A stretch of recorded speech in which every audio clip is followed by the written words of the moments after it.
छायावादी कवि जयशंकर प्रसाद ने विश्व की परिस्थितियों को देखते हुए कहा था, मस्तिष्क हृदय के हो विरुद्ध, दोनों में हो सद्भाव नहीं। जब यह चलने को कहे कहीं, तब हृदय विकल चल जाए कहीं।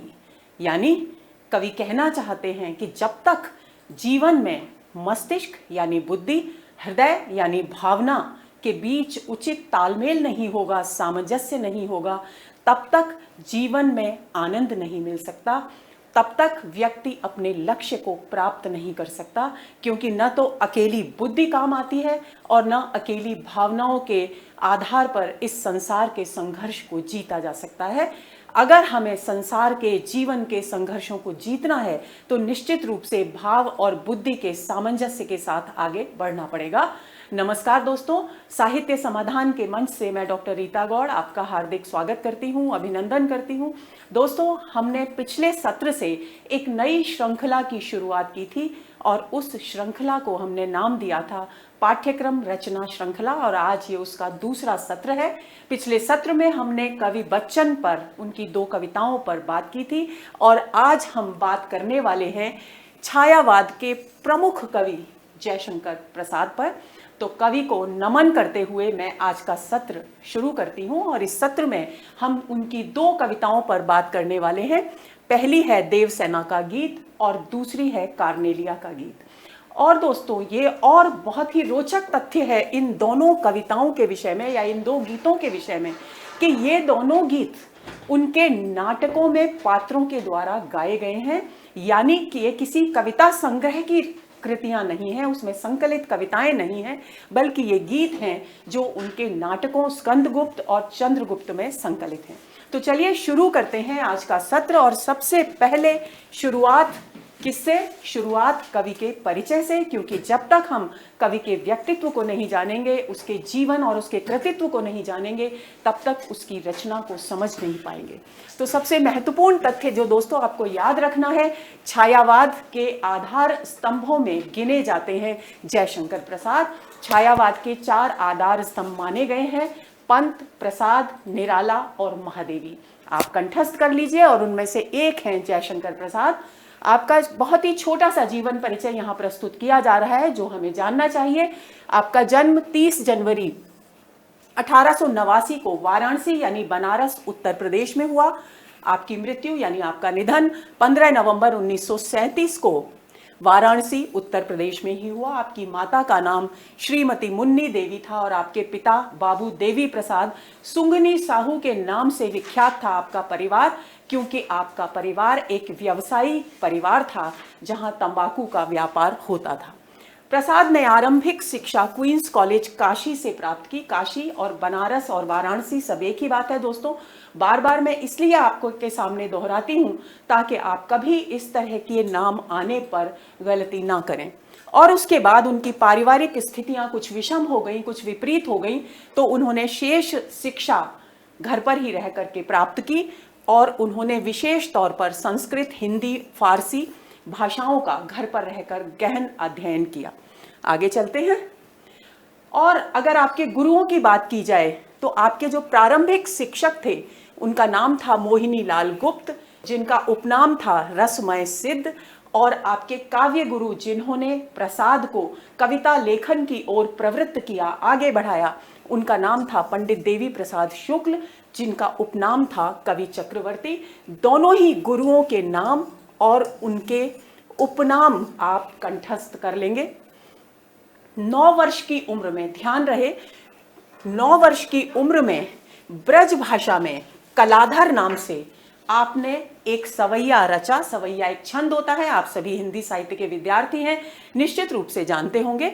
और वो सवैया लिखकर उन्होंने रसमय सिद्ध यानी मोहिनी लाल गुप्त, जो उनके प्रारंभिक शिक्षक थे, उन्हें दिखाया। यानी 9 वर्ष की उम्र से ही उनकी कविता लेखन की यात्रा प्रारंभ हो गई। अब आपकी कृतियों के परिचय को प्राप्त करते हैं। आपने केवल कविताएं ही नहीं लिखी, बल्कि बहुत उत्कृष्ट नाटक लिखे, उपन्यास लिखे, कहानियां लिखी, निबंध लिखे। और आपकी सभी रचनाएं, चाहे वे किसी भी विधा से संबंधित हों, अपनी अपने क्षेत्र में एक नया कीर्तिमान स्थापित करती दिखाई देती हैं। आपने अपनी आरंभिक रचनाएं, खास तौर पर यहां काव्य रचनाओं की बात हो रही है, ब्रज भाषा में लिखी। ये बात याद रखनी है कि प्रारंभिक रचनाएं जयशंकर प्रसाद ने किस भाषा में लिखी? ब्रज भाषा में लिखी। और आपकी पहली कविता का नाम था सावक पंचक। ये भी आप याद रखेंगे, पहली कविता आपकी सावक पंचक थी। 1906 में भारतेंदु पत्रिका में कलाधर, जो कि उन्होंने अपना उपनाम रखा था, उस नाम से प्रकाशित हुई। उसके बाद 1912 में आपने कल्याणी परिणय नामक नाटक लिखा, जो नागरी प्रचारिणी पत्रिका, नागरी प्रचारिणी सभा जो काशी है, जो साहित्य के विकास की दृष्टि से एक बहुत ही उल्लेखनीय संस्था है दोस्तों, उसने एक पत्रिका का संपादन करना प्रारंभ किया था और वो अपने समय की एक बहुत ही प्रतिष्ठित पत्रिका थी। उस पत्रिका में आपका कल्याणी परिणय नामक नाटक 1912 में प्रकाशित हुआ और 1931 में जब आपने चंद्रगुप्त नाटक लिखा तो कल्याणी परिणय नाटक को उसी चंद्रगुप्त नाटक में आपने समायोजित कर दिया। इस बात को आप ध्यान में रखेंगे क्योंकि हम जो कार्नेलिया का गीत आज पढ़ने वाले हैं वो इसी चंद्रगुप्त नाटक से लिया गया है। तो चंद्रगुप्त नाटक के विषय में सारी जानकारी, सारे तथ्य हमें कंठस्थ होने चाहिए। कामायनी के लिए आपको मंगला प्रसाद पारितोषिक से सम्मानित किया गया। आपकी कामायनी एक महाकाव्यात्मक कृति है, यानी एक महाकाव्य है जिसमें 15 सर्ग हैं। तो ये आपको ध्यान में रखना है। और श्रद्धा और मनु कामायनी के प्रमुख पात्र हैं।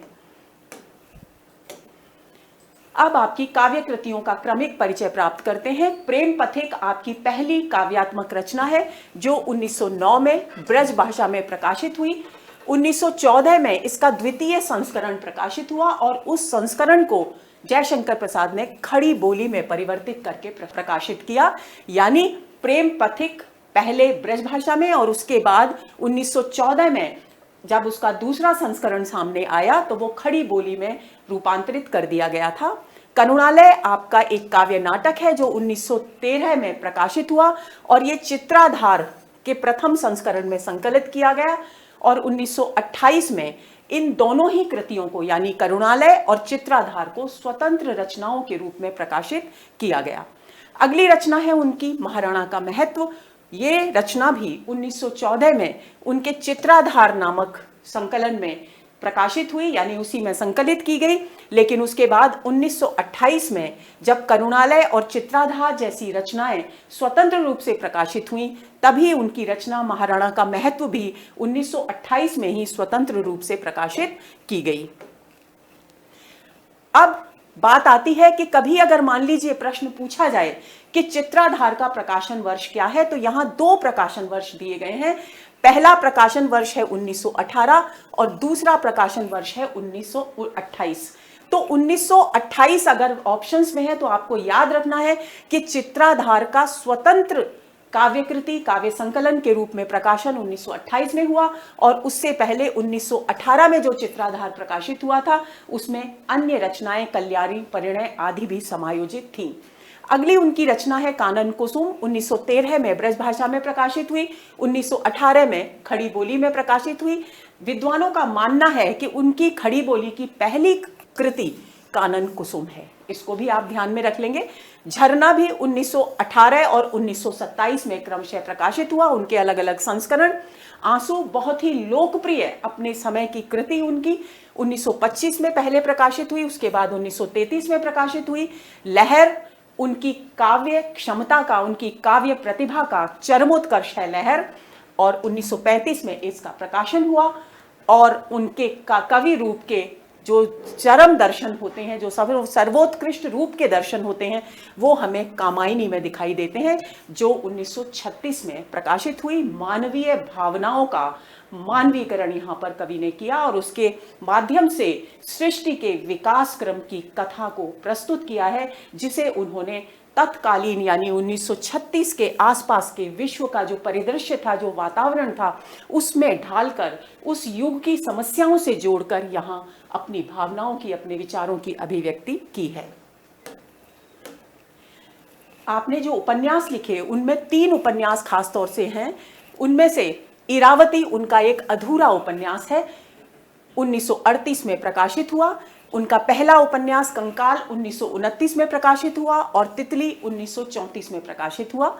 आपने बहुत सारी लोकप्रिय कहानियां भी लिखी जो अक्सर आप बच्चों ने पढ़ी होंगी, तो समय समय पर कोई ना कोई उनकी कहानी निश्चित रूप से पाठ्यक्रम में प्रस्तावित होती है। तो उनके जो 5 कहानी संग्रह हैं उनके नाम हैं छाया जो 1912 में प्रकाशित हुआ, प्रतिध्वनि 1928 में प्रकाशित हुआ, आकाशदीप 1929 में प्रकाशित, और इन आंधी 1931 में प्रकाशित हुआ, और इंद्रजाल 1936 में प्रकाशित हुआ। तो इस तरह से कवि प्रसाद की कहानियों के 5 संग्रह प्रकाशित हुए।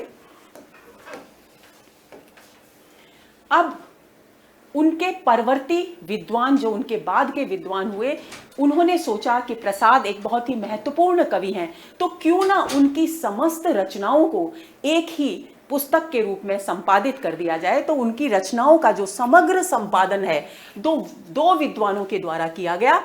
पहला जयशंकर प्रसाद ग्रंथावली 7 खंडों में प्रकाशित हुई और इसके संपादन कर्ता थे डॉक्टर सत्यप्रकाश मिश्र। लोक भारती प्रयाग से ये ग्रंथावली प्रकाशित हुई। दूसरी ग्रंथावली 4 खंडों में प्रकाशित हुई। जयशंकर प्रसाद ग्रंथावली ही इसका नाम था। ओम प्रकाश सिंह ने इसका संपादन किया और प्रकाशन संस्थान दिल्ली से ये प्रकाशित हुई। तो ये बात आपको ध्यान में रखनी है। अब आपने लगभग 13 नाटक लिखे और अभी कुछ ही वर्ष पहले एक और नाटक उनका सामने आया अग्निमित्र नाम से, जो कि एक अधूरा नाटक है। लेकिन यदि पूरे नाटकों की बात की जाए तो प्रसाद ने कुल 13 नाटकों की रचना की। उर्वशी उनका एक चंपू काव्य है, यानी गद्य पद्य मिश्रित रचना है, 1909 में प्रकाशित हुआ। सज्जन उनका नाटक 1910 में प्रकाशित हुआ। कल्याणी परिणय की बात हम कर चुके हैं, जो चित्राधार में शुरुआत में संकलित किया गया था, 1912 में प्रकाशित हुआ। प्रायश्चित 1914 में प्रकाशित हुआ। राज्यश्री 1915 में प्रकाशित। विशाख 1921 में प्रकाशित हुआ। अजात शत्रु 1922 में प्रकाशित हुआ। जन्मेजय का नागयज्ञ 1926 में। कामना 1927 में।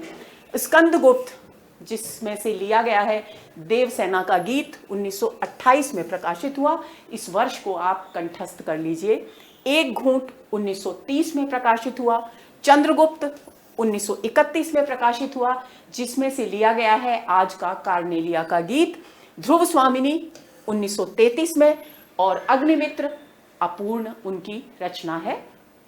अब आपको इन सारे नाटकों में से 3 नाटकों पर विशेष रूप से अपना ध्यान केंद्रित करना है। एक तो स्कंदगुप्त जिसमें से लिया गया गीत देवसेना का गीत हम पढ़ने वाले हैं, 1928 में प्रकाशित हुआ, इस बात को आप कंठस्थ कर लें। दूसरा चंद्रगुप्त 1931 में प्रकाशित हुआ, जिसमें से हम कार्नेलिया का गीत पढ़ने वाले हैं। और एक घूंट उनका एक एकांकी है। दोस्तों आपको ध्यान रखना है कि ये जो एकांकी है, यहीं से हिंदी के एकांकी विधा की शुरुआत मानी जाती है। यानी प्रसाद के एक घूंट एकांकी को हिंदी साहित्य का पहला एकांकी माना जाता है और इसका प्रकाशन हुआ 1930 में। इसे आपको भूलना नहीं है। तो ये सारे जो नाटक हैं, इनमें से ये जो उल्लेखनीय नाटक हैं वो मैं आपके सामने स्पष्ट करती हूँ। और दूसरी बात आपको प्रसाद के विषय में एक और ध्यान में रखनी है कि प्रसाद ऐतिहासिक आधार पर नाटक लिखने वाले नाटककारों में से थे, क्योंकि उनका विश्वास था कि हम भारत के गौरवशाली इतिहास की पृष्ठभूमि पर अगर आज का वर्तमान का भवन बनाएंगे तो वो भवन निश्चित रूप से अद्वितीय, अनुपम और भव्य होगा। और यही कारण है कि उनके अधिकांश नाटक ऐतिहासिक और पौराणिक पृष्ठभूमि पर लिखे गए हैं। आगे चलते हैं। अब शुरू करते हैं हम जयशंकर प्रसाद की देवसेना का गीत कविता। लेकिन उससे पहले कि हम इस गीत पर चर्चा शुरू करें, इसकी पृष्ठभूमि को जान लेना बहुत जरूरी है दोस्तों, क्योंकि जब तक पृष्ठभूमि को हम जानेंगे नहीं तब तक हम ये नहीं जान पाएंगे कि देवसेना इस गीत के माध्यम से आखिर कहना क्या चाहती है।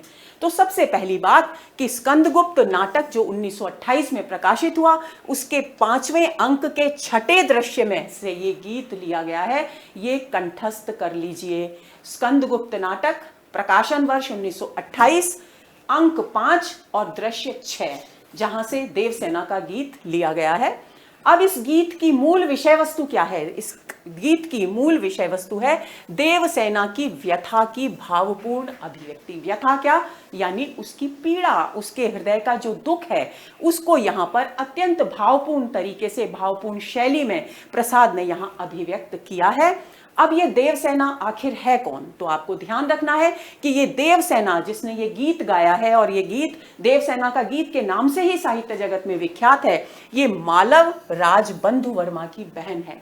ये मालव राज कौन है आपको ध्यान होगा, क्योंकि नाटक का नाम है स्कंदगुप्त। स्कंदगुप्त गुप्त काल के एक शासक थे जिनके समय में बहुत ही भयंकर हूणों का आक्रमण हुआ था, और उन्हीं के अधीन एक सामंत थे मालवराज, यानी मालवा के शासक, जिनका नाम था बंधुवर्मा। उनकी बहन है देवसेना। और होता क्या है कि स्कंदगुप्त नाटक में ये चर्चा की गई है कि हूण आक्रमण के दौरान मालवराज बंधुवर्मा यानी उनका पूरा परिवार, यानी देवसेना जो है उसका पूरा का पूरा परिवार वीर गति को प्राप्त हो जाता है, और पूरे परिवार में से एक अकेली कौन बचती है, देवसेना बचती है। तो आप अंदाजा लगा सकते हैं कि देवसेना की व्यथा का मूल कारण क्या है, उसकी पृष्ठभूमि क्या है। स्कंदगुप्त नाटक स्कंदगुप्त के शासनकाल में हुए हूण आक्रमण की पृष्ठभूमि पर रचित है, ये मैं आपको अभी बता चुकी। हूण आक्रमण के दौरान देवसेना का संपूर्ण परिवार वीर गति को प्राप्त हो जाता है।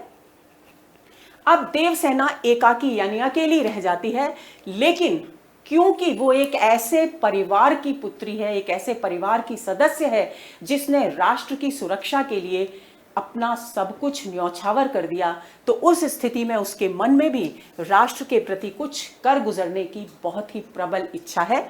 व्यक्तिगत स्तर पर देवसेना स्कंदगुप्त से प्रेम करती है, लेकिन स्कंदगुप्त उसके प्रेम को स्वीकार नहीं करता। ये दूसरी व्यथा है देवसेना की।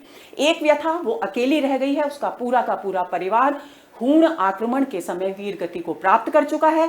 दूसरा उसकी पीड़ा का कारण क्या है कि वो स्कंदगुप्त से प्रेम करती है, लेकिन स्कंदगुप्त उसके प्रेम को स्वीकार नहीं करता। क्यों? क्योंकि वो नगर सेठ की पुत्री विजया से विवाह करना चाहता है। स्कंदगुप्त द्वारा देवसेना के विवाह प्रस्ताव को ठुकराना, परिणाम यह होता है कि देवसेना, इस बात को ध्यान में रखेंगे आप, क्योंकि गीत में इस पंक्ति से संबंधित भाव आएगा, तो आपको ध्यान रखना है कि स्कंदगुप्त देवसेना के विवाह प्रस्ताव को ठुकरा देता है। यानी देवसेना उस समय में कब लिखा गया, 1928 में, जबकि स्त्रियां अपने मन की बात बोलती भी नहीं थी। उस समय में प्रसाद ये चित्रित करते हैं कि देवसेना अपने विवाह की बात, अपने मन की बात स्कंदगुप्त को के सामने प्रस्तुत करती है, और ये कहती है कि वो उससे विवाह करना चाहती है। ये अपने आप में एक बहुत बड़ा क्रांतिकारी कदम था जो देवसेना ने उठाया। तो लेकिन स्कंदगुप्त उसके विवाह प्रस्ताव को ठुकरा देता है। आश्रयहीन है देवसेना, उसका इस दुनिया में कोई सहारा नहीं है, लेकिन उसके मन में राष्ट्र के प्रति कुछ कर गुजरने की प्रबल लालसा है, इच्छा है। तो वो क्या करती है, वो मगध के महानायक वृद्ध पर्णदत्त के आश्रम में जाकर रहने लगती है। वृद्ध पर्णदत्त जो सेना से संबंधित रहे हैं, मगध की गुप्त की साम्राज्य की सेना से, लेकिन अब बूढ़े हो गए हैं, तो उन्होंने एक ऐसा आश्रम स्थापित किया है जहां पर युद्ध में घायल सैनिकों का उपचार किया जाता है, उनका ध्यान रखा जाता है। वे सैनिक जो कोई अपंग हो गए, अपाहिज हो गए, जिनका जीवन में कोई नहीं है, उन्हें यहाँ इस आश्रम में सहारा दिया जाता है। तो देवसेना वहां रहकर उन सैनिकों की सेवा का कार्य करने लगती है, और क्योंकि धन की कमी के कारण उन सैनिकों के भोजन की व्यवस्था नहीं हो पाती, तो देवसेना भिक्षा मांग करके, भीख मांगकर उन सैनिकों के लिए भोजन एकत्र करती है, जिससे कि वो उनका उपचार कर सके और उनके पेट को भर सके, उनकी भूख को शांत कर सके। तो ये नित्य प्रति का उसका कार्य है। ये बात भी आप अपनी स्मृति में रख लीजिए, क्योंकि गीत में इसका भी संदर्भ आएगा। आश्रयहीन सैनिकों की सेवा में जीवन अर्पित करती है, हो चुकी बात। उनकी सेवा के लिए भिक्षा मांगना, और स्कंदगुप्त की जो माता है, क्योंकि स्कंदगुप्त से प्रेम करती है और एक संस्कारशील युवती है देवसेना, तो जब वो स्कंदगुप्त से प्रेम करती है तो उसकी माता के प्रति उसका दायित्व स्वतः ही बन जाता है। तो वो उसका कार्य क्या है, स्कंदगुप्त की माता जो देवकी है, जो किसी समय में पट रानी या महादेवी कहलाया करती थी, उनकी समाधि को नित्य प्रति स्वच्छ रखती है। ये जो उसका कार्य है दोस्तों, ये स्कंदगुप्त के प्रति उसके पावन प्रेम का परिचय प्रस्तुत करता है। ये उसके नित्य प्रति के कार्य हैं। सैनिकों की सेवा करना, भिक्षा मांगना ताकि सैनिकों का पेट भर सके, और महादेवी यानी देवकी की समाधि को स्वच्छ रखना। कुछ समय उपरांत स्कंदगुप्त का देवसेना के समक्ष विवाह प्रस्ताव रखना। दुनिया गोल है, तो जो परिस्थितियां बदलती हैं तो स्कंदगुप्त को महसूस होता है, उसे अनुभव होता है, पश्चाताप होता है कि उसने देवसेना का विवाह प्रस्ताव ठुकरा कर बहुत बड़ी भूल की है। तो वो देवसेना के समक्ष स्वयं विवाह का प्रस्ताव रखते हैं। लेकिन अब समय बहुत सारा बीत चुका है, देवसेना की जो परिस्थितियां हैं वो बदल चुकी हैं, उसकी मानसिक स्थिति बदल चुकी है, उसकी उम्र का वो दौर गुजर चुका है। तो देवसेना बहुत विनम्रता पूर्वक स्कंदगुप्त के विवाह प्रस्ताव को इनकार कर देती है। स्कंदगुप्त अब संकल्प करते हैं कि वे आजीवन अविवाहित रहेंगे। देवसेना द्वारा भावी जीवन के सुख, आशा, आकांक्षा से विदा लेकर यह गीत गाना। अब देखिए, ये जो घटना है, इस घटना के बाद ही देवसेना गीत गाती है, जो गीत हम अभी पढ़ने जा रहे हैं। तो स्कंदगुप्त विवाह प्रस्ताव रखते हैं, देवसेना इनकार करती है, क्योंकि उम्र के जिस दौर में उसे एक सहारे की सबसे ज्यादा जरूरत थी, वो दौर निकल चुका है। यौवन का वो उन्माद बीत चुका है। तो अब इस स्थिति में उसे स्कंदगुप्त का जो प्रणय प्रस्ताव है, जो विवाह प्रस्ताव है, वो उचित और रुचिकर प्रतीत नहीं होता, इसलिए वो इनकार करती है। और इनकार करने के बाद, हालांकि पीड़ित है क्योंकि प्रेम तो करती है स्कंदगुप्त से, लेकिन अब स्थितियां इतनी बदल चुकी हैं कि उस प्रणय प्रस्ताव को स्वीकार करना उसके लिए जरूरी नहीं है। तो ऐसी स्थिति में अब वो महसूस करती है कि स्कंदगुप्त के प्रणय प्रस्ताव को ठुकराकर उसने आगामी जीवन में जो सुख मिलने वाला था विवाह के बाद, जो उसकी आशाएं पूरी होने वाली थी, जो उसने भावी जीवन के विषय में जो सुंदर सपनों के महल सजाए थे और उसकी जो आकांक्षाएं थी, मानो उन सब से उसने विदा ले ली है। यानी जितने भी अच्छे मधुर पल उसके जीवन में विवाह के बाद हो सकते थे, जो सुख के क्षण हो सकते थे, जो आशाओं के सुंदर महल बन सकते थे, जो उसकी सुंदर कल्पनाएं पूरी हो सकती थी, इच्छाएं पूरी हो सकती थी, उन सब से मानो उसने अब विदाई ले ली है। किसके माध्यम से? स्कंदगुप्त का प्रणय प्रस्ताव या विवाह का प्रस्ताव ठुकराने के माध्यम से। और उसके बाद वो ये गीत गाती है। चलिए शुरू करते हैं मूल कवितांश। देवसेना गाती है, आह वेदना मिली विदाई। विदाई किससे ली है? जीवन के भावी जो सुख हैं उनसे विदाई ली है, आशाओं और आकांक्षाओं से विदाई ली है, क्योंकि हर व्यक्ति युवावस्था में अपने भविष्य के विषय में कोई ना कोई सपने अवश्य देखता है। और देवसेना उन्हीं सपनों से विदाई लेने की बात यहां पर कर रही है। और बदले में विदाई के बाद उसे क्या मिला है? वेदना मिली है, पीड़ा मिली है। तो दुखी है, लेकिन उसके लिए राष्ट्र के प्रति किया जा रहा उसका कर्तव्य अपनी व्यक्तिगत पीड़ा से ज्यादा महत्वपूर्ण है, इसलिए वो उस वेदना को पाकर भी खुश है। अब आगे वो क्या कहती है? मैंने भ्रमवश जीवन संचित मधुकरियों की भीख लुटाई। वो कहती है कि मैं अब तक अपने जीवन लक्ष्य के विषय में भ्रमित थी, इसलिए मैंने क्या किया? मैंने भीख मांग कर, मधुकरी यानी पके हुए भोजन की को हम जब भिक्षा के रूप में प्राप्त करते हैं तो उसे मधुकरी कहा जाता है।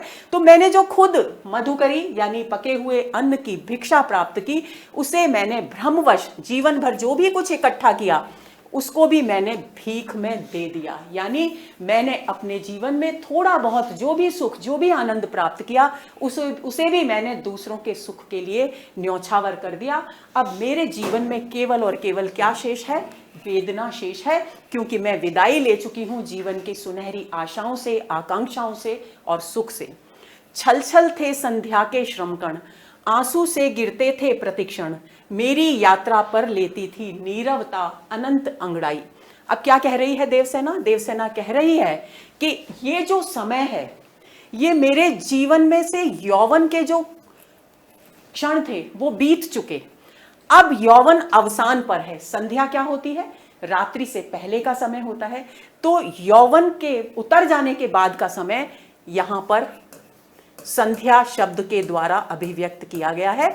यौवन के बाद का समय, और इसको हम उत्तर यौवन काल की अवस्था भी कह सकते हैं। जिस तरीके से हम पिछले कई सत्रों से उत्तर शब्द इस्तेमाल कर रहे हैं, तो उत्तर यौवन की स्थिति है ये संध्या। और वो कहते हैं कि जब मैं पूरे दिन परिश्रम करके शाम को अपने आश्रय में लौटती थी, तो उस समय मेरी थकान, मेरे रोम रोम से जो पसीने गिरते थे, श्रमकण पसीनों की बूंदें गिरती थी, वो कैसे गिरती थी? मानो शरीर के रोम रोम से आंसू गिर रहे हों, हर क्षण आंसू गिर रहे हों। शरीर के रोम रोम से आंसू गिरने का क्या अभिप्राय है? यानी परिश्रम और पीड़ा उसके जीवन में साथ साथ चल रही थी, क्योंकि उसने जब आजीवन के सुख से विदाई ली थी तो बदले में क्या पाया था? वेदना। तो पीड़ा तो उसके जीवन में है ही, लेकिन उसका लक्ष्य है सैनिकों की सेवा करना, अपने राष्ट्र के प्रति कुछ करना। तो उस स्थिति में वो दिन भर भीख मांगकर उनके लिए भोजन इकट्ठा करती है। तो उसकी थकान से जब वो शाम को विश्राम के क्षणों में बैठती है, तो उसे महसूस होता है कि उसकी जो पसीने की बूंदें टपक रही हैं, मानो वो उसकी वेदना, उसके आंसू हैं, वेदना के कारण, पीड़ा के कारण निकले हुए आंसू हैं। मेरी यात्रा पर लेती थी नीरवता अनंत अंगड़ाई। इस पंक्ति के माध्यम से देवसेना कह रही है कि मेरी ये कौन सी यात्रा है? ये यात्रा है जीवन यात्रा। तो मेरी जो जीवन की यात्रा है, उस यात्रा में नीरवता यानी अकेलापन, जब अकेलापन और अवसाद यानी पीड़ा मिल जाती है, तो उससे जो स्थिति पैदा होती है वो दोस्तों कहलाती है नीरवता। वो मेरे जीवन में कभी न समाप्त होने वाली स्थिति में आकर के जमकर बैठ गई है। कहती जब तक मेरा जीवन विद्यमान है, उसमें नीरवता यानी अकेलापन और पीड़ा यानी अवसाद निरंतर रहेगा, वो कभी भी समाप्त होने वाला नहीं है। आगे चलते हैं। अब ये भाव वैशिष्ट है, संक्षेप में आप देख लीजिए। देवसेना कहती है कि उसने जीवन के सुख और ऐश्वर्य से विदा लेकर पीड़ा प्राप्त की है। वह अतीतकालीन कार्यों को याद करती हुई पश्चाताप करती है कि उसने भ्रमवश परिश्रम से संचित अपनी समस्त पूंजी को भिक्षा में दूसरों की झोली में डाल दिया और स्वयं जीवन भर पीड़ा भोगती रही। अब उसके जीवन में कभी न समाप्त होने वाली शांति यानी नीरवता और अकेलापन व्याप्त हो गया है। शिल्प वैशिष्ट की बात करते हैं। आह वेदना मिली विदाई पंक्ति में अपने भावी जीवन के सुख, ऐश्वर्य, आकांक्षा और आशा से विदाई लेने और उससे प्राप्त पीड़ा की गहन भावाभिव्यक्ति की गई है। यानी जहां पर इस तरह की भावनाओं की अभिव्यक्ति हो दोस्तों, वहां भाषा में एक गुण पैदा होता है, वो होता है भावाभिव्यंजकता, यानी भावों को गहराई से अभिव्यक्त करने की क्षमता। मधुकरियों की भीख लुटाई में गहन वेदना की अभिव्यक्ति है कि एक तो पहली बात तो स्वयं ही मधुकरी प्राप्त की, यानी खुद घूम घूम कर भिक्षा प्राप्त की और उस भिक्षा को भी दान में दे दिया। तो ये इससे अधिक कष्ट की स्थिति जीवन में और कोई नहीं हो सकती। तो गहन वेदना की अभिव्यक्ति इस वाक्यांश के माध्यम से हुई है। यात्रा में सांकेतिकता है, भाषा में सांकेतिकता है। छायावादी हर कवि की कविता में आपको सांकेतिकता मिलेगी ही मिलेगी, और यहां पर इसका संकेतार्थ है जीवन यात्रा।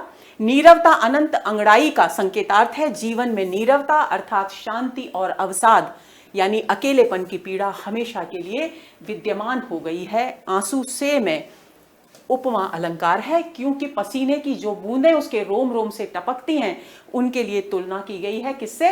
आंसुओं से। तो ऐसी स्थिति में यहां उपमा अलंकार है। आगे चलें। श्रमित स्वप्न की मधुमाया में, गहन विपिन की तरु छाया में, पथिक उनींदी श्रुति में किसने यह विहाग की तान उठाई। लगी सतृष्ण डी थी सबकी, रही बचाए फिरती कब की, मेरी आशा आह बावली तूने खोदी सकल कमाई। देवसेना कहती है आगे कि श्रमित स्वप्न, श्रमित मतलब थका हुआ। सपने आप सभी जानते हैं, सपने जब तक यौवन के होते हैं तब तक वो बहुत मीठे और आनंददायक होते हैं, लेकिन जब वो सपने कैसे हो जाएं? थके हुए हो जाएं, यानी यौवन के बीत जाने के बाद के जो सपने हैं, यानी यौवन के सपनों को बाद की उम्र में देखा नहीं जा सकता। क्यों? क्योंकि तब शरीर ढलने लगता है, भावनाएं भी परिवर्तित होने लगती है। इसलिए उस स्थिति के लिए देवसेना कह रही है कि श्रमित स्वप्न की मधुमाया में, कि मेरे जो थके हुए सपने हैं, सपने अगर थक जाएं, इसका मतलब है कि सपनों में वो क्षमता नहीं रही जो हमारे मन को सुकून दे सके, आनंद दे सके। गहन विपिन की तरु छाया में, अब ये जो गहन विपिन है, विपिन का मतलब होता है जंगल, गहन मतलब घना जंगल। अब घना जंगल का संकेतार्थ क्या है? जीवन में व्याप्त संघर्ष।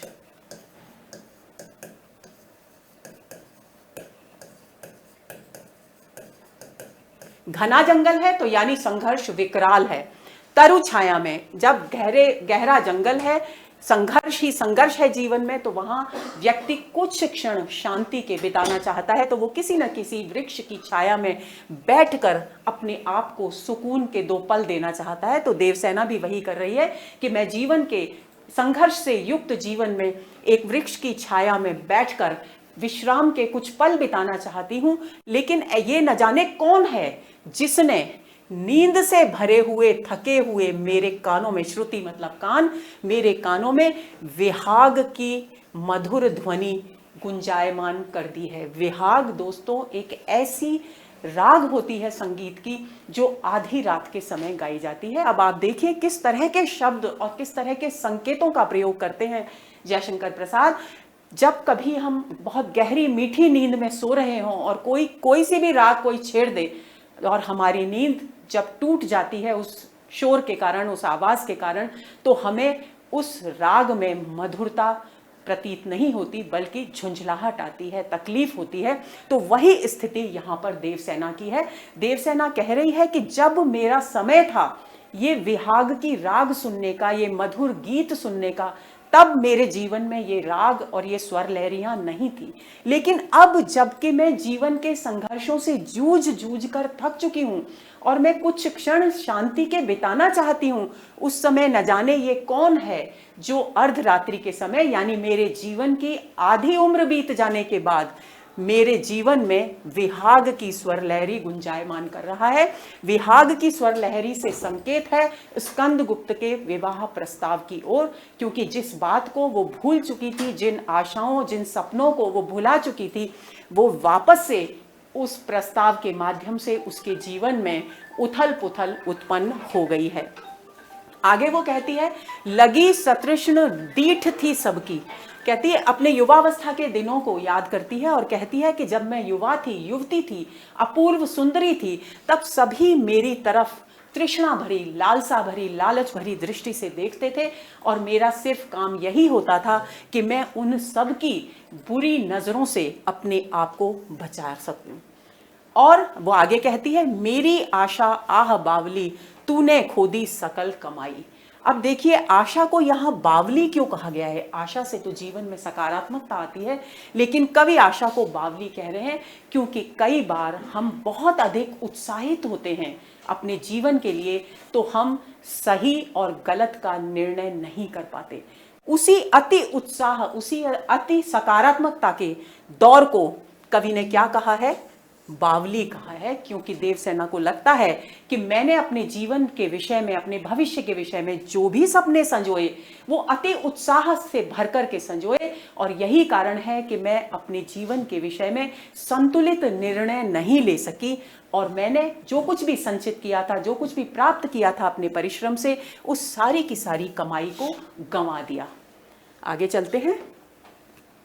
जीवन के संध्या काल में संघर्ष से थकी हुई देवसेना को स्कंदगुप्त का प्रणय निवेदन विहाग की राग के समान अरुचिकर प्रतीत होता है। उसे याद आता है कि युवा काल में सभी किस प्रकार से उसे तृष्णा भरी दृष्टि से देखते थे और वह स्वयं को उनकी वासना भरी दृष्टि से बचाने का प्रयत्न करती रहती थी। अंतिम पंक्तियों में देवसेना स्कंदगुप्त को प्राप्त करने की अपनी अपूर्ण आकांक्षा की पीड़ा को व्यक्त करती हुई कहती है कि उसने इस आकांक्षा के पागलपन में अपने जीवन के सुनहरे पलों को खो दिया, क्योंकि वो स्कंदगुप्त से विवाह करना चाहती थी और यही कारण है कि उसने किसी अन्य से विवाह करने के विषय में सोचा तक नहीं। तो उसी ओर, उसी अपने भाव, उसी अपने बावली आशा की ओर संकेत करती हुई वो कहती है कि उसने इस आकांक्षा के पागलपन में अपने जीवन के सुनहरे पलों को खो दिया और आज जीवन के उस पड़ाव पर पहुंच गई है कि उसके लिए इस प्रणय प्रस्ताव का कोई मूल्य नहीं रह गया है, क्योंकि अब उसका यौवन ढल चुका है, वो समय बीत चुका है जबकि उसे स्कंदगुप्त के प्रेम की सबसे ज्यादा आवश्यकता थी। आगे चले, शिल्प वैशिष्ट्य पर बात करते हैं। जैसा कि अभी हमने देखा, भाषा में सांकेतिकता है, बहुत सारे शब्दों के सांकेतिक अर्थ यहां पर कवि ने प्रस्तुत किए हैं। उदाहरण के लिए श्रमित स्वप्न यानी थके हुए सपने, साधारण अर्थ। जीवन के संध्या काल के सपनों को यहां श्रमित स्वप्न कहा गया है। गहन विपिन संघर्ष से भरे जीवन का संकेतक है। उनीदी श्रुति, उनीदी मतलब आधी नींद में जब हम होते हैं तब, और श्रुति का मतलब कान, यानी जीवन संघर्ष से थके हुए कान, ये संकेतक है इसका। तूने खोदी सकल कमाई, जीवन के समस्त अर्जित जो सुख थे, जो देवसेना को प्राप्त हो सकते थे लेकिन प्राप्त नहीं हुए, उनकी ओर यहां संकेत किया गया है। सतृष्ण दीठ थी सबकी में, छे का अनुप्रास अलंकार है। दोस्तों, मैं आपको कई बार बता चुकी हूं कि जहां एक ही वर्ण एक ही क्रम में एक ही बार आए वहां छे का अनुप्रास अलंकार होता है, और यहां सवर्ण आ रहा है पहले नंबर पर और एक ही आवृत्ति है, तो छे का अनुप्रास अलंकार हो गया। अगले अंश पर आते हैं। चढ़कर मेरे जीवन रथ पर, प्रलय चल रहा अपने पथ पर, मैंने निज दुर्बल पद बल पर, उससे हारी होड़ लगाई। लौटा लो यह अपनी थाती, मेरी करुणा हाहा खाती, विश्व न संभलेगी यह मुझसे, इससे मन की लाज गंवाई। ये पंक्तियां बहुत ही महत्वपूर्ण है। देखिए क्या कह रही है, यहां भी भाषा में सांकेतिकता है। पहले ही मैं आपको बता दूं, कवि कह रहे हैं कि चढ़कर मेरे जीवन रथ पर, कवि देवसेना के माध्यम से कह रहे हैं, देवसेना कह रही है कि मेरा जो जीवन रूपी रथ है, रूपक अलंकार हो गया जीवन रथ में, जीवन रूपी जो रथ है उस पर सवार होकर जैसे जैसे मैं जीवन में आगे बढ़ती रही, प्रलय भी मेरे साथ चलता रहा। प्रलय किसका संकेतक है? इसका सांकेतिक अर्थ क्या है? संघर्ष। कि मेरा जितना भी जीवन है उसमें मेरे साथ साथ मैं आगे बढ़ती गई, और समय के साथ साथ मानो मेरे जीवन रूपी रथ पर संघर्ष भी मेरे साथ निरंतर चलता रहा। यानी मेरे जीवन में कोई भी पल, एक भी पल ऐसा मुझे याद नहीं जब कि संघर्ष की स्थिति न हो। मैंने निज दुर्बल पद बल पर, उससे हारी होड़ लगाई। और देवसेना कहती है, देखिए ये बहुत ही प्रेरक पंक्तियां हैं दोस्तों, आप ध्यान देंगे। देवसेना कहती है कि मैं जानती थी कि मेरे जो कदम हैं वो बहुत कमजोर हैं, और इस भयंकर विकराल संघर्ष का सामना करने में मैं असमर्थ हूं, लेकिन फिर भी मैंने हार नहीं मानी, और मैंने अपने कमजोर कदमों के सहारे ही उस संघर्ष से होड़ लगा ली, यानी प्रतिद्वंद्विता कर ली कि मैं जीत करके ही मानूंगी। हारी होड़ में छे का अनुप्रास अलंकार है। अब लौटा लो यह अपनी थाती, क्योंकि अब संघर्ष करते करते वो इतनी आत्मविश्वास से परिपूर्ण हो गई है कि उसे अब अपने जीवन की पीड़ाओं से कोई फर्क ही नहीं पड़ता। उसके जीवन की जो धारा है वो एक अलग दिशा में, सैनिकों की सेवा की दिशा में, राष्ट्र के कल्याण की दिशा में मुड़ चुकी है। तो अब वो कहती है स्कंदगुप्त से, लौटा लो यह अपनी थाती। थाती मतलब अमानत, धरोहर। कौन सी थाती है उसके पास? स्कंदगुप्त के विवाह प्रस्ताव की थाती। इस पर प्रश्न आ सकता है बच्चों, आप ध्यान रखेंगे कि किस थाती की यहां बात की जा रही है। ये थाती है स्कंदगुप्त के विवाह प्रस्ताव की थाती। तो वो कह रही है कि अपनी इस अमानत को, अपनी इस धरोहर को लौटा लो, वापस ले लो, क्योंकि अब मुझे इसकी आवश्यकता नहीं है। मेरी करुणा हाहा खाती। बहुत ही महत्वपूर्ण पंक्ति है, इसे समझने की कोशिश करेंगे। देखिए पहली बात तो करुणा ही अपने आप में बहुत कष्टदायक स्थिति है।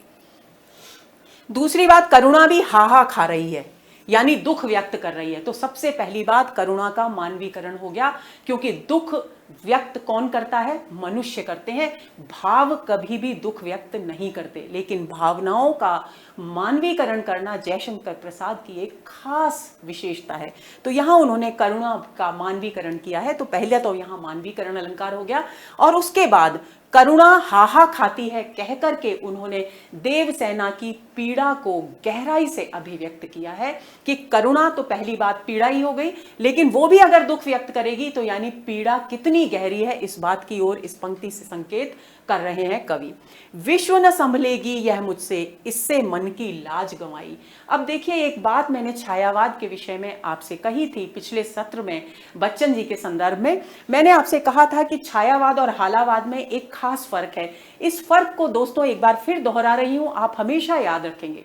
हालावाद में बात व्यक्तिगत स्तर पर शुरू होती है और व्यक्तिगत स्तर पर ही समाप्त हो जाती है, लेकिन छायावाद में बात धीरे धीरे विकसित होती है। अगर पीड़ा है तो पीड़ा विकसित होगी, सुख और आनंद है तो सुख और आनंद भी विकसित होगा, और व्यक्ति के स्तर से ऊपर उठकर संपूर्ण विश्व के साथ कोई भी पात्र अपना संबंध स्थापित कर लेता है। और वही स्थिति यहां छोटे रूप में ही सही, लेकिन हमें देखने को मिल रही है कि अब वो अपनी व्यक्तिगत पीड़ा में किसे शामिल कर रही है? देवसेना विश्व को शामिल कर रही कि हे विश्व, हे अखिल संसार, सुन लो कि मुझसे अब ये थाती नहीं संभाली जाएगी। क्यों? क्योंकि ये वही थाती है, ये वही धरोहर है जिसे प्राप्त करने के लिए मैंने एक समय पर अपनी नारी सुलभ लज्जा को गंवा दिया था, यानी स्वयं आगे बढ़कर स्कंदगुप्त के समक्ष अपने प्रेम का प्रस्ताव प्रस्तुत किया था, जो उस समय के लिए किसी भी स्त्री के लिए, किसी भी युवती के लिए ये प्रस्ताव प्रस्तुत करना बहुत ही आश्चर्यजनक अद्भुत बात थी। तो उसी की ओर यहां संकेत कर रही है। आगे चलते हैं। देवसेना कहती है कि संघर्ष उसके जीवन रूपी रथ पर सवार होकर साथ साथ चल रहा है।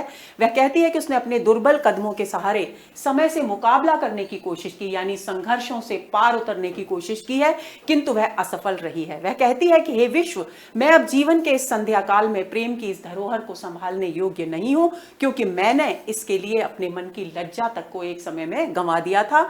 अब इस पीड़ा को मैं और अधिक सहन नहीं कर सकती।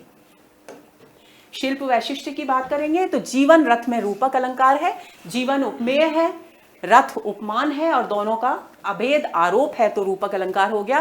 प्रलय का सांकेतिक अर्थ है जीवन में व्याप्त संघर्ष, प्रलय चल रहा अपने पथ पर में वृत्यानुप्रास अलंकार है। दुर्बल पद बल में सभंग पद यमक है। बल और बल शब्द है, यहां खंडित कर दिया गया, भंग कर दिया गया शब्द को और उसमें से केवल बल ले लिया, अर्थ बिल्कुल विपरीत हो गया है। दुर्बल का मतलब कमजोर, बल का मतलब ताकत। तो ऐसी स्थिति में एक ही शब्द को तोड़ करके अगर दो बार इस्तेमाल किया जाता है तो उसे सभंग पद अलंकार कहते हैं, लेकिन शर्त यह है कि दोनों शब्दों के अर्थ भिन्न भिन्न होने चाहिए। हारी होड़ में छेकानुप्रास अलंकार है। मेरी करुणा हाहा खाती पंक्ति में मानवीकरण अलंकार है, जिसकी चर्चा हम कर चुके हैं। आगे चलते हैं। अब बात आती है कार्नेलिया के गीत की। पृष्ठभूमि पर चर्चा करते हैं। जयशंकर प्रसाद के चंद्रगुप्त नाटक का अंश है कार्नेलिया का गीत। आपको दोस्तों बता दूं कि स्कंदगुप्त के शासनकाल की महत्वपूर्ण घटना जिस तरह से हूणों का आक्रमण थी, उसी तरह से मौर्य वंश के शासक चंद्रगुप्त के जीवन की महत्वपूर्ण घटना थी यूनानी आक्रमण, यानी सिकंदर के सेनापति सेल्यूकस से संघर्ष। तो उसी पृष्ठभूमि पर यह गीत रचा गया है, ये नाटक भी उसी पृष्ठभूमि पर लिखा गया है। 1931 में प्रकाशित हुआ और दूसरे अंक का अंश है ये गीत। कार्नेलिया सिकंदर के सेनापति सेल्यूकस की पुत्री है। ध्यान रखेंगे, एक यूनानी युवती से ये गीत गवाया है। किसने? जयशंकर प्रसाद ने। सिंधु नदी के तट पर, सिंधु नदी जो हमारी संस्कृति का प्रतीक है, क्योंकि हमारी सबसे प्राचीनतम जो सभ्यता है सिंधु घाटी की सभ्यता, वो यहीं से विकसित होती है, यहीं जन्म लेती है। तो भारतीय संस्कृति के जन्म का केंद्र है सिंधु नदी। तो सिंधु नदी के तट पर उसे बैठा हुआ दिखाते हैं जयशंकर प्रसाद, और एक वृक्ष की छाया में यानी प्रकृति के आंचल में बैठी है कार्नेलिया, और भारत देश की महिमा का, उसके सौंदर्य का, उसकी संस्कृति की विशिष्टता का गीत गा रही है। अब क्या उद्देश्य था जयशंकर प्रसाद का? देखिए, वो दौर जब 1931 का दौर था, भारत में स्वतंत्रता आंदोलन चल रहा था, गांधी जी सविनय अवज्ञा आंदोलन लेकर आगे बढ़ रहे थे, संघर्ष बहुत था। तो उस स्थिति में भारतीय संस्कृति और अपने गौरवशाली अतीत पर से भारतवासियों का विश्वास उठ चुका था। तो ऐसी स्थिति में जयशंकर प्रसाद ने महसूस किया कि यदि वो अपनी रचनाओं के माध्यम से विदेशियों के द्वारा भारत की संस्कृति का गुणगान करवाएं, भारत भूमि का गौरवगान करवाएं, तो संभव है कि उनके देशवासियों का ये विश्वास फिर से लौटे। तो उस स्थिति में उन्होंने कार्नेलिया से ये गीत गवाया चंद्रगुप्त नाटक में। एक विदेशी युवती को भारत का महिमा गीत गाते हुए चित्रित करने के मूल में कवि का उद्देश्य भारतीय संस्कृति के गौरव की व्यापकता की स्थापना करना। आगे चलते हैं, शुरू करते हैं मूल कविता। बहुत ही सुंदर प्यारा गीत और बहुत लोकप्रिय गीत। अरुण यह मधुमय देश हमारा, सांकेतिकता को हमेशा ध्यान में रखेंगे क्योंकि बिना सांकेतिकता के हम इन गीतों को नहीं समझ सकते। अरुण यह मधुमय देश हमारा, जहां पहुंच अनजान क्षितिज को मिलता एक सहारा, सरस तामरस गर्भ विभा पर नाच रही तरुशिखा मनोहर, छिटका जीवन हरियाली पर मंगल कुमकुम सारा, अरुण यह मधुमय देश हमारा। अब देखिए पहली पंक्ति लेते हैं। सबसे पहले तो आप ये ध्यान में रख लीजिए कि कार्नेलिया सिंधु नदी के तट पर बैठी है, एक वृक्ष के छायादार घने वृक्ष के नीचे बैठी है। प्रातःकाल का समय है, सूर्योदय हो रहा है, आकाश में लालिमा छाई हुई है। पूरा का पूरा परिवेश है जिस पृष्ठभूमि में ये गीत लिखा गया है। अब वो गा रही है अरुण। अरुण के दो मतलब हैं। एक तो अरुण का मतलब होता है लालिमा। लालिमा कौन सी? जब सूर्योदय के उगने से पहले आकाश में जो लाली छाती है उसके लिए कहते हैं अरुण। दूसरी बात, साहित्य में जो प्रेम है उसका रंग अरुण यानी लाल माना गया है। और आगे क्या शब्द आ रहा है? मधुमय यानी मधुर भावनाओं से युक्त। तो कार्नेलिया क्या कह रही है कि ये हमारा जो भारत देश है, ये जब प्रातःकाल सूर्योदय से पहले का जो दृश्य है वो बहुत ही मधुर भावनाओं से युक्त होता है, बहुत ही मधुर वातावरण होता है। ये सीधा अर्थ है इसका। लेकिन इसके माध्यम से सांकेतिक अर्थ क्या है कि हमारा जो ये देश है इसके निवासी प्रेम जैसी मधुर भावनाओं से युक्त हैं। क्योंकि देश किससे बनता है दोस्तों?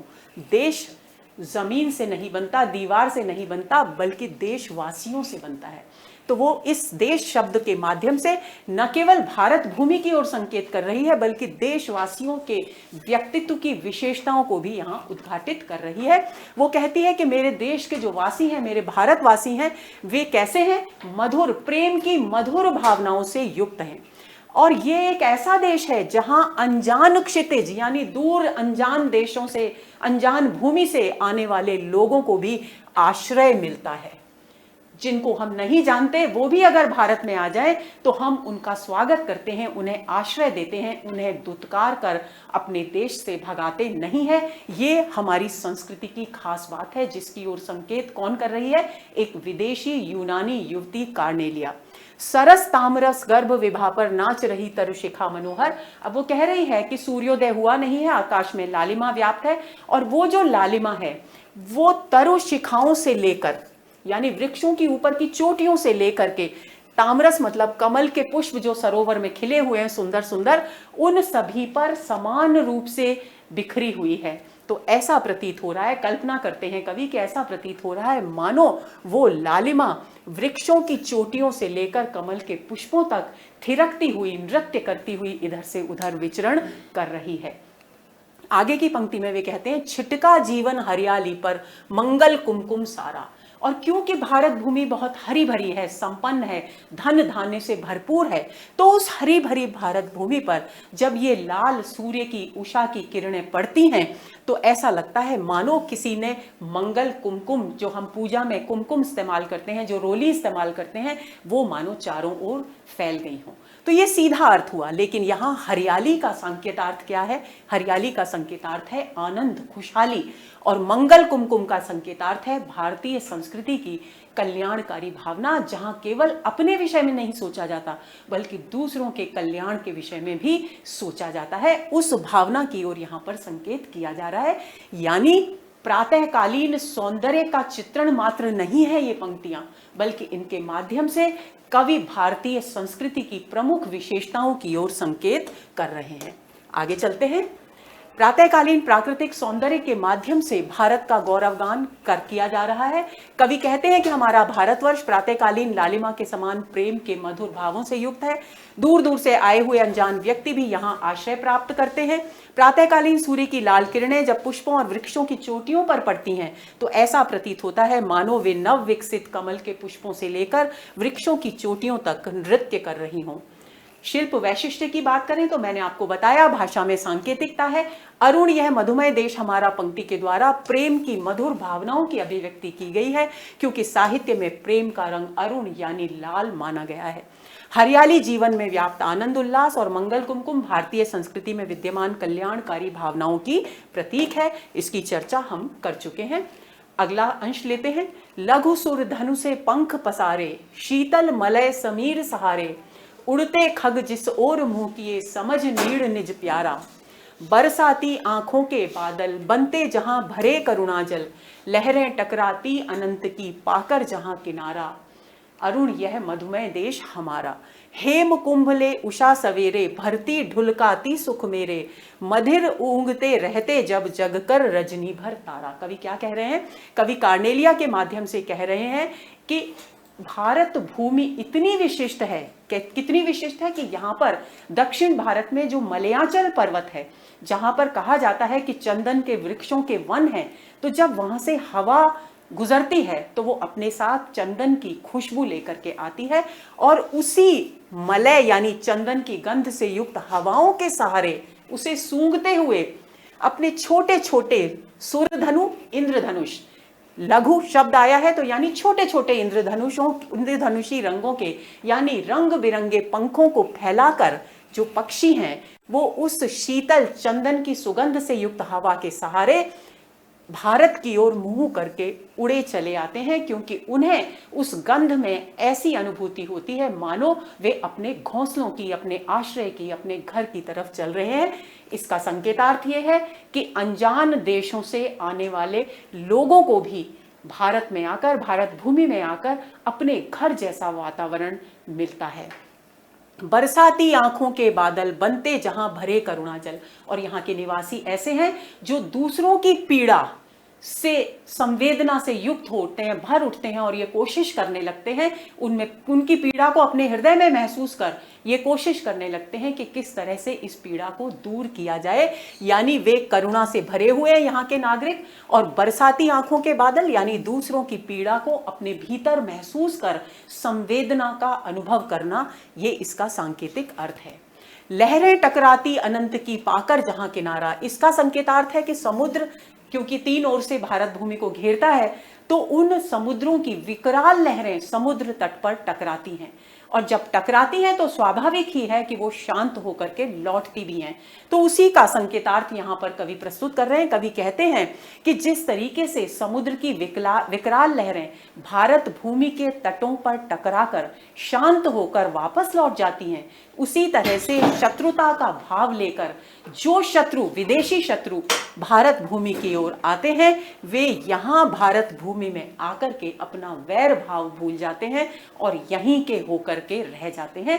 और इसका उदाहरण हम बहुत सारे शासकों के रूप में इतिहास में देख सकते हैं। दोस्तों, आगे की पंक्तियों में वे कहते हैं, हेम कुंभ ले उषा सवेरे, भरती ढुलकाती सुख मेरे। अब क्योंकि प्रातः काल का समय है और आकाश में लालिमा छाई हुई है, तो पुनः उसी वर्णन पर कवि लौट आए हैं और कवि कहते हैं कि जब उषा की आकाश में लालिमा छाती है, सूर्योदय से पहले का जो समय होता है जब आकाश में लालिमा होती है, दोस्तों उस समय को उषा काल कहा जाता है। आप ध्यान रख लें, तो ये उषा वही उषा है। तो वो ऐसा लगता है जब चारों ओर लालिमा बिखर जाती है और सूर्य धीरे धीरे उदित हो रहा है, तो कवि कल्पना करते हैं कि ऐसा लगता है मानो हेम कुंभ, हेम मतलब सोना, कुंभ मतलब घड़ा, कि मानो उषा कोई युवती है और वो सोने का घड़ा लेकर, सूर्य मानो कुआं है, उसमें से भर भर करके उन किरणों को पृथ्वी पर ढुलका रही है, गिरा रही है। तो यहाँ पर उषा का मानवीकरण हो गया, यानी मानवीकरण अलंकार। मदिर ऊंघते रहते जब जगकर रजनी भर तारा। और ये कब होता है ये कार्य संपन्न? जब तारे रात भर आकाश में प्रकाश दे देकर थक जाते हैं और जब वे विश्राम की मुद्रा में आते हैं, यानी सूर्योदय होता है, तो स्वाभाविक सी बात है कि तारे आकाश में दिखाई देने बंद हो जाते हैं।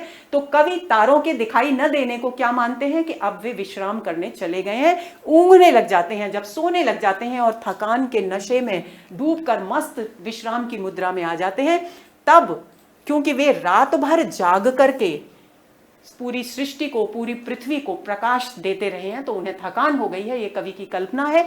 तब उषा नामक स्त्री आती है और सूर्य रूपी कुएं से घड़े भर भर के किसके सुनहरी किरणों के पृथ्वी पर ढुलकाती है, क्योंकि जैसे जैसे सूर्य उदित होता है सारी पृथ्वी पर सूर्य की सुनहरी किरणें छाने लगती हैं। तो यह कवि की कल्पना है। आगे चलें।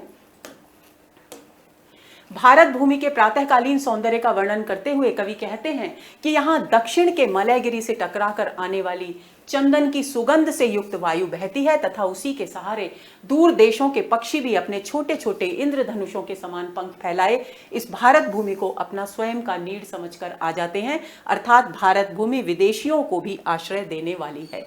भारतीय नागरिकों के हृदय भी अत्यंत संवेदनशील एवं करुणा से भरे हैं। वे दूसरों के दुख में दुखी होकर आंसू बहाना जानते हैं, यानी दूसरों की पीड़ा को अपने भीतर महसूस करना जानते हैं। भारत में इतना अधिक सद्भाव, सौहार्द, एकता और आत्मीयता का भाव व्याप्त है कि यहाँ के तट से टकराकर समुद्र की विद्रोही लहरें भी शांत हो जाती हैं। अर्थात यहाँ आकर विद्रोही शत्रु भी अपना वैर भाव भूलकर प्रेम और आत्मीयता के रंग में रंग जाते हैं। कवि कहते हैं कि जो तारे रात भर जगकर विश्व को प्रकाशित करते हैं वे सुबह उषा के आने पर मस्ती से ऊँघने लगते हैं। अर्थात प्रातः काल होने पर तारे छिप जाते हैं। इस समय उषा सूर्य रूपी कूप यानी कुएं से प्रकाश के सुनहरे घड़े भर भर कर पृथ्वी पर ढुलकाया करती है और समस्त सृष्टि को सुख प्रदान किया करती है। शिल्प वैशिष्ट्य की बात करते हैं दोस्तों। सूर्य धनु से यानी इंद्रधनुष से तुलना की गई है किसकी? पक्षियों के छोटे छोटे पंखों की। तो उपमा अलंकार, पंख पसारे समीर सहारे नीड़ निज जब जगकर में छेकानुप्रास अलंकार है और बरसाती आंखों के बादल बनते में वृत्यानुप्रास अलंकार है। ब वर्ण की 3 बार आवृत्ति हुई है और यहां पर एक ही वर्ण की एक ही क्रम में एक ही बार आवृत्ति है, इसलिए छेकानुप्रास अलंकार। हेम कुंभले उषा सवेरे भरती ढुलकाती सुख मेरे तथा मदिर ऊंघते रहते जब जग कर रजनी भर तारा पंक्तियों में मानवीकरण अलंकार है। नीड़ निज अपने घर का, बादल संवेदनशीलता का, लहरें टकराती अनंत की विदेशी शत्रुओं के संकेतक हैं। इस बात को आप ध्यान में रखेंगे। अब बात आती है इन दोनों कविताओं पर आधारित कुछ महत्वपूर्ण प्रश्नों की। उम्मीद करती हूं कि दोनों कविताएं आपको बहुत अच्छी तरह से समझ में आ गई होंगी। तो दोस्तों पहला प्रश्न है, प्रसाद ने प्रारंभिक रचनाएं किस भाषा में लिखी? ब्रजभाषा, अवधी, खड़ी बोली और मैथिली। बहुत ही तथ्यात्मक प्रश्न है, शुरू में ही हमने चर्चा कर ली थी। ए विकल्प सही है क्योंकि प्रारंभिक रचनाएं उन्होंने ब्रज भाषा में ही लिखी थी। अगला प्रश्न, प्रसाद ने किस उपनाम से कविता लेखन शुरू किया? रसमय सिद्ध, कवि चक्रवर्ती, रसिक या कलाधर। तो उन्होंने पहला सवैया जो लिखा था वो कलाधर नाम से लिखा था और उनकी जो पहली कविता भारतेंदु पत्रिका में प्रकाशित हुई सावक पंचक, वो भी कलाधर उपनाम से ही प्रकाशित हुई थी। तीसरा प्रश्न, प्रसाद की पहली कविता सावक पंचक कब और किस पत्रिका में प्रकाशित हुई? इसका उत्तर तो मैंने आपको अभी थोड़ी देर पहले ही बता दिया।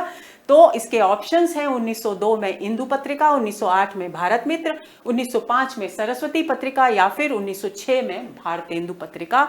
डी विकल्प यहां पर बिल्कुल सही है। चौथे प्रश्न पर आते हैं, कामायनी के लिए प्रसाद को किस पुरस्कार से सम्मानित किया गया?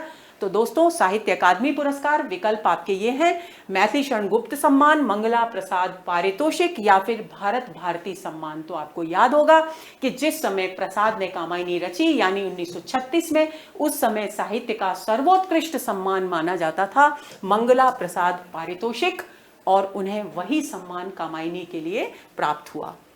पांचवा प्रश्न, देवसेना का गीत प्रसाद के किस नाटक का अंश है? स्कंदगुप्त, चंद्रगुप्त, अजातशत्रु या फिर ध्रुव स्वामिनी। तो स्कंदगुप्त नाटक का अंश है। ए विकल्प इसका सही उत्तर है। छठा प्रश्न, देवसेना का गीत की विषय वस्तु संबंधित है हूण आक्रमण से, देवसेना की व्यथा से, देवसेना स्कंदगुप्त के प्रेम से, देवसेना और पर्णदत्त से। दोस्तों इस प्रश्न पर मैं आपका ध्यान एक और आकर्षित करना चाहूंगी कि यहां पूछा क्या गया है। स्कंदगुप्त नाटक की विषय वस्तु तो इससे संबंधित है, हूण आक्रमण से, लेकिन पूछा क्या गया है, देवसेना के गीत की विषय वस्तु के बारे में बात की जा रही है। तो आप इस तरह के प्रश्नों के उत्तर देते समय बिल्कुल भी भ्रमित नहीं होंगे। और दूसरा विकल्प है देवसेना की पीड़ा, देवसेना स्कंदगुप्त के प्रेम से। तो देखिए ये भी प्रसंग इसमें आता है, लेकिन ये कम है। सबसे सही उत्तर क्या है, पूरे गीत में क्या व्याप्त है, पूरे गीत में देवसेना और स्कंदगुप्त का प्रेम नहीं बल्कि देवसेना की पीड़ा है। तो बी विकल्प यहां पर सही उत्तर है। 7वां प्रश्न, मेरी आशा आह बावली पंक्ति में आशा को बावली क्यों कहा गया है? आशा प्रसन्नता देती है, आशा में व्यक्ति अपना अच्छा बुरा नहीं सोच पाता, आशा व्यक्ति को निराशा से बाहर निकालती है, या आशा व्यक्ति को आगे बढ़ने की प्रेरणा देती है। तो इनमें से बी विकल्प बिल्कुल सही है। मैंने आपको बताया था कि कई बार अति उत्साह में, अति आशा में भरकर व्यक्ति अपना अच्छा बुरा नहीं सोच पाता, इसीलिए आशा को बावली कहा है। यानी कहने का मतलब यह है कि चाहे सकारात्मक भाव ही क्यों न हो, लेकिन संतुलन हमारे जीवन में होना बहुत जरूरी है। आशा जैसे सकारात्मक भाव भी अगर संतुलित नहीं होंगे तो वो हमारे लिए गलत दिशा के सूचक हो सकते हैं। अगला प्रश्न 8वां, लौटा लो यह अपनी थाती पंक्ति में किस थाती को लौटाने की बात की गई है? प्रणय प्रस्ताव की थाती, पारिवारिक संपत्ति, संघर्षपूर्ण जीवन, या परिश्रम से संचित धन। तो चर्चा कर चुके हम, ए विकल्प यहां पर सही है, क्योंकि स्कंदगुप्त के प्रणय प्रस्ताव की थाती को लौटाने की बात यहां पर देवसेना कर रही है। अगला प्रश्न, निम्नलिखित पंक्तियों को उनके संकेतार्थ के साथ सुमेलित कीजिए। यहां पर ये पंक्तियां हैं और यहां संकेतार्थ है। तो देखिए, प्रलय चल रहा अपने पथ पर, एक एक पंक्ति का संकेतार्थ मैंने आपको बताया था। दूसरा है दुर्बल पद बल पर, हारी होड़ लगाई, श्रमित स्वप्न की मधुमाया में। ये 4 पंक्तियां दी गई हैं। तो प्रलय चल रहा अपने पथ पर, इसका मतलब है कि जीवन में संघर्ष चलता रहा, क्योंकि प्रलय का संकेतार्थ है संघर्ष। दुर्बल पद बल पर यानी संघर्ष विकराल थे और उनका सामना करने की क्षमता कम थी, क्योंकि कमजोर थे, शक्तिहीन थी देवसेना उन संघर्षों के सामने। हारी होड़ लगाई यानी जानती थी कि पराजय निश्चित है, लेकिन फिर भी होड़ लगाई, यानी पराजय निश्चित जानकर भी काल को हराने का प्रयास किया। श्रमित स्वप्न की मधुमाया में यानी यौवन के ढलने पर। ये इनके संकेतार्थ हैं।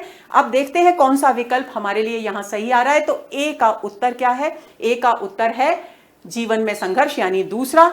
तो ए का दूसरा उत्तर बी ऑप्शन में आ रहा है। और दुर्बल पद बल पर यानी संघर्ष विकराल थे, चौथा उत्तर ये भी यहां आ रहा है, यानी बी विकल्प सही है, क्योंकि सी का पहला है, हारी होड़ लगाई ये पहला है, और श्रमित स्वप्न का है तीसरा। तो बी विकल्प यहां पर सही उत्तर है, इसको आप ध्यान में रखेंगे। 10वां प्रश्न, यह विहाग की तान उठाई पंक्ति में रेखांकित शब्द का संकेतार्थ है। विहाग शब्द की बात हो रही है। विकल्प हैं विरह, व्यथा, शांत जीवन में उथल पुथल, या इनमें से कोई नहीं। तो सी विकल्प यहां बिल्कुल सही है। विहाग सामान्य तौर पर अर्धरात्रि को गाया जाने वाला एक राग होता है, लेकिन यहां इसका सांकेतिक अर्थ है किसी भी व्यक्ति के शांत जीवन में उथल पुथल उत्पन्न होना। आगे चलते हैं, अगले प्रश्न की बात करते हैं। कार्नेलिया का गीत प्रसाद के किस नाटक का अंश है? स्कंदगुप्त, चंद्रगुप्त, कल्याणी परिणय, या राज्यश्री? तो हम पढ़ चुके, बी विकल्प यहां सही है, चंद्रगुप्त नाटक का अंश है कार्नेलिया का गीत।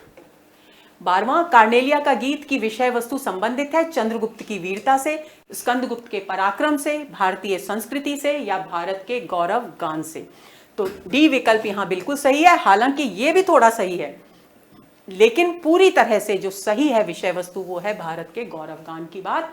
चाहे संस्कृति की बात हो तो भी वहां गौरव गान ही प्रमुख है। तो डी विकल्प यहां पर सही है।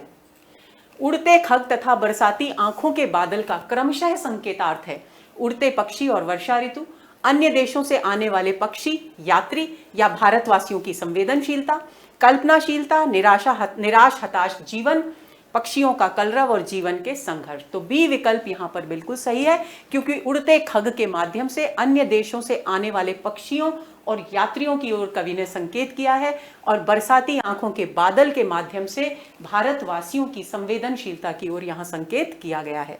आगे चलें, हेम कुंभले उषा सवेरे भरती ढुलकाती सुख मेरे, पंक्ति में कौन सा अलंकार है? तो रूपक, विरोधाभास, मानवीकरण या उत्प्रेक्षा। तो सी विकल्प यहां बिल्कुल सही है। मैंने बताया था आपको कि मानवीय गुणों का जब हम आरोप करते हैं किसी भी काव्य में तो वहां मानवीकरण अलंकार होता है। तो उषा पर यहां मानवीय गुणों का आरोप किया गया है। अगला प्रश्न, अरुण यह मधुमय देश हमारा, पंक्ति में रेखांकित शब्द का क्या अर्थ है? सौंदर्य, मधुर भावनाएं, सहनशीलता या संस्कृति। तो स्पष्ट है, मधुमय शब्द से ही स्पष्ट हो रहा है, बी विकल्प बिल्कुल सही है। मधुर भावनाओं का संकेतक है ये मधुमय शब्द। तो दोस्तों, ये हुआ हमारा आज का पाठ्यक्रम रचना श्रृंखला का दूसरा सत्र और इसमें हमने प्रसाद की 2 कविताओं पर गहरी बातचीत की। उम्मीद करती हूं कि सत्र आपके लिए बहुत उपयोगी और ज्ञानवर्धक रहा होगा। तो जुड़े रहिए निरंतर और अगले सत्र की प्रतीक्षा में रहिए। धन्यवाद।